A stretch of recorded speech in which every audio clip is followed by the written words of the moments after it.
ইটালিতে আসার পর আমি সবচাইতে যে বিষয়টা বেশি এনজয় করি সেই বিষয়টা হচ্ছে এদেশে যারা নাগরিক, মানে এদেশে যারা স্থানীয় ইতালিয়ানো, ওরা শেষ বয়সে বিশ্বস্ত বন্ধু হিসেবে সাথে একটা প্রাণী রাখে।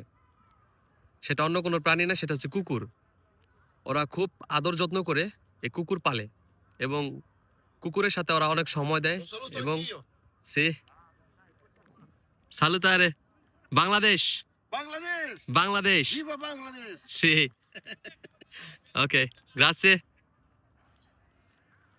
তো ওরা খুব ভালো মনের মানুষ। আমি ভিডিও করতেছি তো সাইড থেকে আমাকে সালুতারে জানাইলো, যে ওকে আমি আবার বললাম যে আমি বাংলাদেশি। তো ও বাংলাদেশকেও সালুতারে জানাইলো, মানে ও আর কি সম্মান করলো। যাই হোক, যেটা বলতে নিছিলাম, এটা হচ্ছে বিশ্বস্ত বন্ধু হিসেবে ওরা সবসময় কুকুরকে সামনে মানে সাথে রাখে। তো এই বিষয়টা আমার খুব ভালো লাগে এবং এই বিষয়টা আমি খুবই এনজয় করি।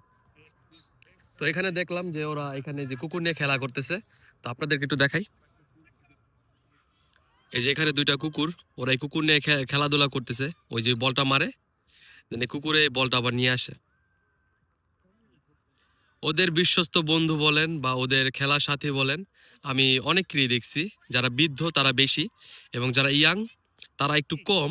তবে তারাও অনেক ভালো ভালো জাতের কুকুর পালে এখানে। মানে সৌন্দর্যর, কুকুরের সৌন্দর্য শেষ নেই। ওই যে পিছনে আরেকটা কালো কুকুর দেখা যেতেছে, ওইটাও খেলাধুলা করতেছে।